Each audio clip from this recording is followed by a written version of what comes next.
আসসালামু আলাইকুম, সবাইকে শুভেচ্ছা এবং স্বাগত। সবাইকে আবারও স্বাগত করছি আমাদের আইসিটি বইয়ের নতুন একটা topic which is nano technology. So first of all আপনারা এখানে একটা বলেন তো এটা কি? ওকে, আই থিঙ্ক অনেকেই বলতে পারছেন বা অনেকে বলতে পারবেন না, নো ওয়ারিড। এটা হচ্ছে পৃথিবীর সর্বপ্রথম কম্পিউটার। ইয়েস, এটা হচ্ছে একটা কম্পিউটার। দেখেন কত বড় একটা কম্পিউটার।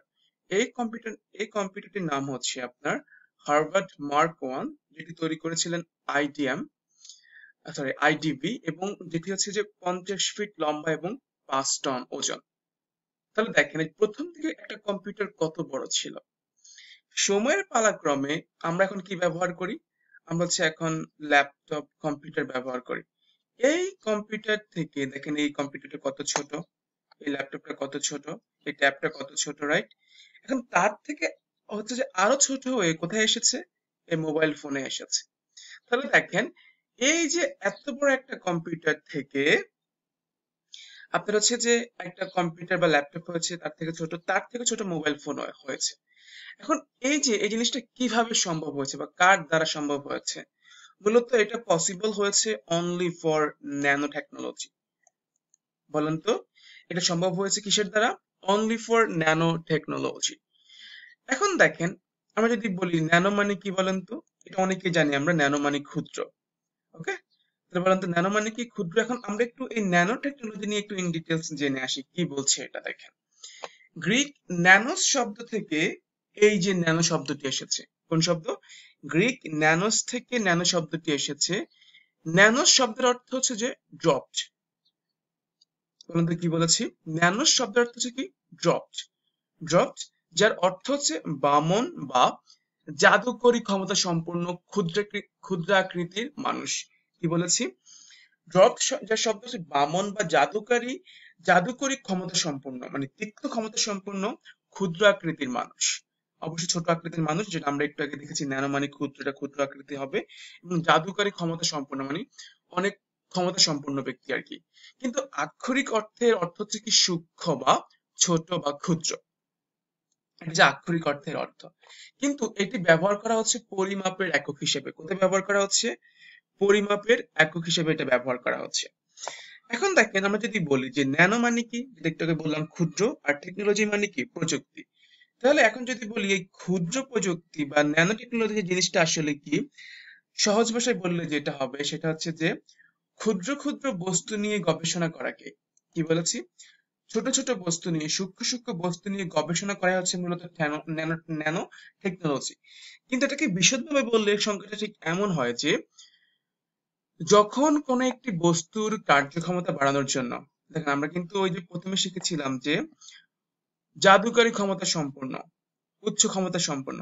তাহলে কি বলছি? যখন কোনো একটি বস্তুর কার্যক্ষমতা বাড়ানোর জন্য যে বিশেষ প্রযুক্তি ব্যবহার করে অণু বা পরমাণুগুলোকে ন্যানোমিটার স্কেলে পরিবর্তন করা হয়, সেই প্রযুক্তিকে কি বলা হয়? ন্যানো টেকনোলজি বলা হয়।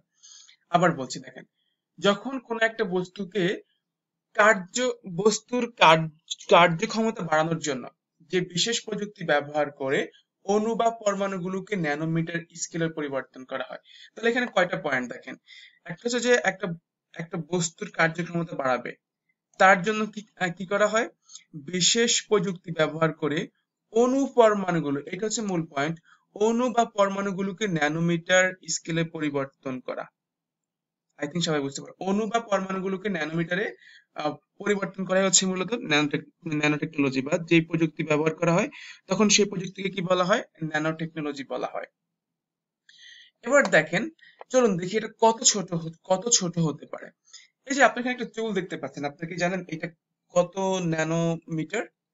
এটা হচ্ছে যে ইন অ্যাভারেজ হচ্ছে আপনার এটি একটা চুল ৮০,০০০ ন্যানোমিটার হতে পারে। ৮০,০০০ ন্যানোমিটার। এবার দেখেন, ন্যানোমিটার মানে কত ন্যানো হতে পারে, জাস্ট ইমাজিন। ১ ন্যানোমিটার সমান এক এক মিটারের ১ ন্যানোমিটার সমান ১ মিটারের ১০০ কোটি ভাগের ১ ভাগ। জাস্ট ইমাজিন, ১ ন্যানোমিটার সমান ১ মিটারের, এই যে ১ মিটার, তার ১০০ কোটি ভাগের ১ ভাগ হচ্ছে ১ ন্যানোমিটার। আর এই চুলটা হচ্ছে জাস্ট শুধুমাত্র 80,000 ন্যানোমিটার, আর এটা হচ্ছে যে 100 কোটি ভাগের 1 ভাগ, মানে 1 মিটারের 100 কোটি ভাগের 1 ভাগ। তাহলে কি বলছে দেখেন, 100 কোটি ভাগের 1 ভাগকে 100 কোটি ভাগের 1 ভাগকে কি বলা হয়? 1 ন্যানোমিটার বলে।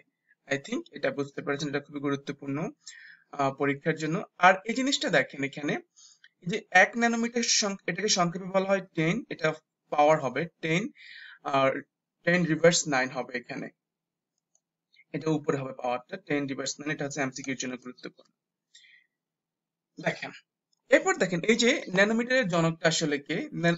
ন্যানোমিটারের জনক হচ্ছে এই ভদ্রলোক রিচার্ড ফিলিপস ফাইনম্যান, যিনি হচ্ছে যে, যার জন্ম হচ্ছে আপনার কোথায়, নিউ ইয়র্ক সিটিতে 1918 সালে। এখন দেখেন উনি 1959 সালের 29শে ডিসেম্বর হচ্ছে সর্বপ্রথম ন্যানো ন্যানো টেকনোলজি নিয়ে হচ্ছে প্রথম ধারণা দিয়ে থাকেন।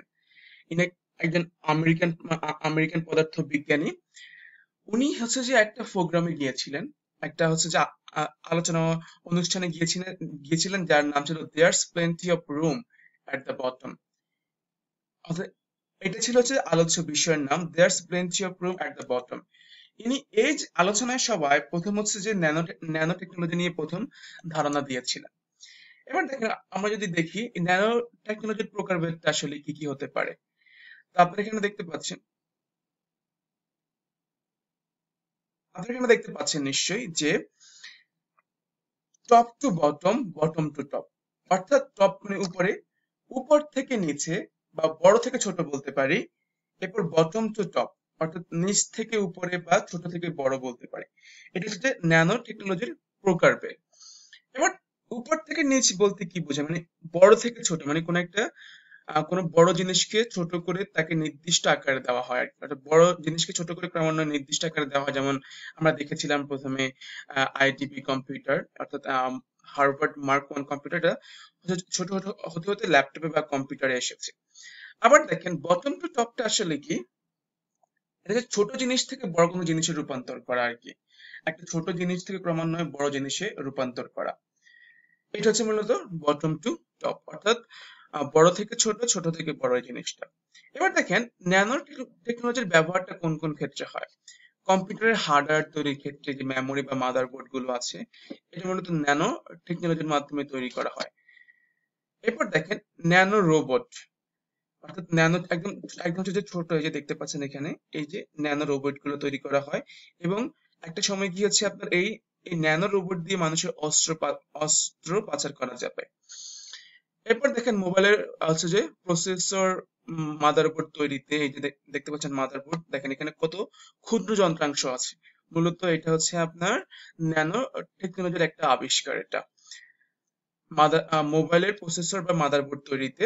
এরপর দেখেন ঔষধ তৈরিতে, আমরা জানি ওষুধ কিন্তু খুবই ছোট হয়। তো এখানে এই যে রোগ প্রতিরোধ উপাদানগুলো কি হচ্ছে যে কিভাবে দেওয়া হয়, এটা মূলত দেওয়া হয় হচ্ছে যে ন্যানো টেকনোলজির মাধ্যমে দেওয়া হয়। এরপর ইলেকট্রনিক্স যন্ত্রপাতি তৈরিতে বর্তমান সময় হচ্ছে আপনার ইলেকট্রনিক্স যন্ত্রপাতিগুলো খুবই ছোট হয়ে আসছে, তো এই ক্ষেত্রে হচ্ছে ন্যানো টেকনোলজি ব্যবহার করা হয়। এরপর মহাকাশ অভিযানের ক্ষেত্রে হচ্ছে ন্যানো টেকনোলজি ব্যবহার করা হয়ে থাকে। এরপর লাস্ট বাট নট লিস্ট হচ্ছে যে খেলাধুলার সামগ্রী, অর্থাৎ এই যে ব্যাট বল, ক্রিকেট ফ্যাট বা হচ্ছে যে দেখতে পাচ্ছেন, এগুলোকে দীর্ঘস্থায়ী করার জন্য ন্যানো টেকনোলজি ব্যবহার করা, যাতে সহজে নষ্ট না হয়ে যায়। So yeah, that's all about for the time being. Thank you very much for all of your patience time. দেখা হবে পরবর্তী কোনো ভিডিওতে। আসসালামু আলাইকুম ওয়া রাহমাতুল্লাহি ওয়া বারাকাতুহু।